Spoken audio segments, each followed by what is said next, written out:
Hello friends, welcome to defence matrix. तो एक जो रिपोर्ट है वो द प्रिंट की तरफ से आ रही है, जहां पर ये बताया गया है कि फ्रेंच कंपनी डसॉ एविएशन अपने रफाल मरीन वर्जन को इंडिया में ला सकती है 2022 की शुरुआत में, और उस एयरक्राफ्ट से स्की जंप कैपेबिलिटी को डेमोन्स्ट्रेट किया जा सकता है। तो प्रिंट में ये बात कही गई है कि इंडियन नेवी देख रही है MiG-29 केस को अपनी सर्विस से रिप्लेस करने के लिए, जिसके लिए इंडियन नेवी द्वारा एफर्ट किए जा रहे हैं और ऑप्शंस भी आए हैं रफाल एम और FA-18 सुपर हॉर्नेट को लेकर।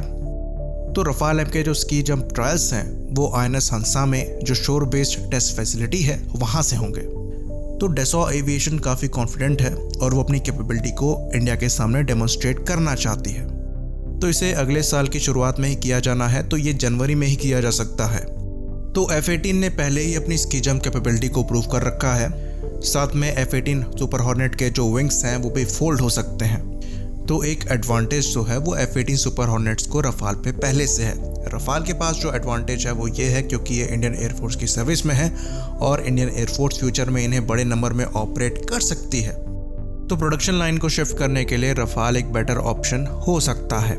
तो रफाल के पास ये एक एडवांटेज है, पर जो इशू है वो अगेन लिफ्ट पर आ जाता है। तो जैसे कि हम पहले डिस्कस कर चुके हैं, लास्ट में जो कंक्लूजन निकला था वो ये निकला था कि लिफ्ट का जो साइज़ है वो 11 मीटर या 11 मीटर से कुछ ज़्यादा है, और रफाल के जो विंग्स हैं वो एक्चुअली फोल्ड नहीं होते, और जो विंग स्पैन है रफाल एम का वो करीबन 11 मीटर पड़ता है। तो लिफ्ट के बराबर ही अगर विंग स्पैन है तो लिफ्ट में फिट होने में परेशानी आएगी। इसको लेकर भी आर्टिकल में बात कही गई है, जहाँ पर यह बताया गया है कि कुछ एक्सपर्ट्स ये कह रहे हैं कि हर तरह के जो एयरक्राफ्ट हैं वो फिट हो सकते हैं INS विक्रांत की लिफ्ट में, और यही कारण है कि बाकी कंपनीज जो हैं वो अपने एयरक्राफ्ट ऑफर कर रही हैं। बाकी ये कैसे फिट होंगे इसकी बात नहीं कही गई है, लेकिन ये कहा गया है क्योंकि दूसरी कंपनीज जो हैं वो अपने एयरक्राफ्ट ऑफर कर रही हैं तो कोई तरीका होगा इन एयरक्राफ्ट को फिट करने का। तो ये इंटरनल डिस्कशन का मैटर रखा गया है। तो क्योंकि इस पर ज़्यादा बातें नहीं कही गई हैं तो हम भी इस इशू को दोबारा से डिस्कस नहीं करेंगे।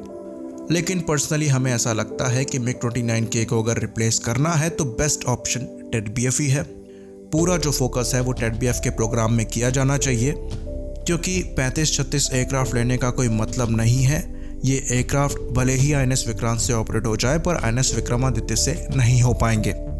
वहीं पर TED-BF को डिज़ाइन ही ऐसा किया जा रहा है कि वो दोनों एयरक्राफ्ट कैरियर से ऑपरेट हो सके। साथ ही साथ MiG-29K में अभी काफ़ी लाइफ बची है, और साथ में कुछ रिपोर्ट्स ऐसी भी आई थी कि लोकल अरेंजमेंट्स करी गई हैं इन एयरक्राफ्ट की मेंटेनेंस और ओवरहॉल को लेकर।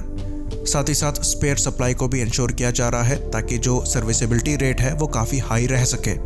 तो ये जो एडिशनल फाइटर लेने हैं इसमें MiG भी एक दावेदार है, ये चीज़ भी हमें दिमाग में रखनी है। तो ज़्यादातर टाइम जब हम डिस्कस करते हैं तो F-18 सुपर हॉर्नेट और रफाल की बात करते हैं, ये भूल जाते हैं कि MiG-29K भी यहाँ पर दावेदार है।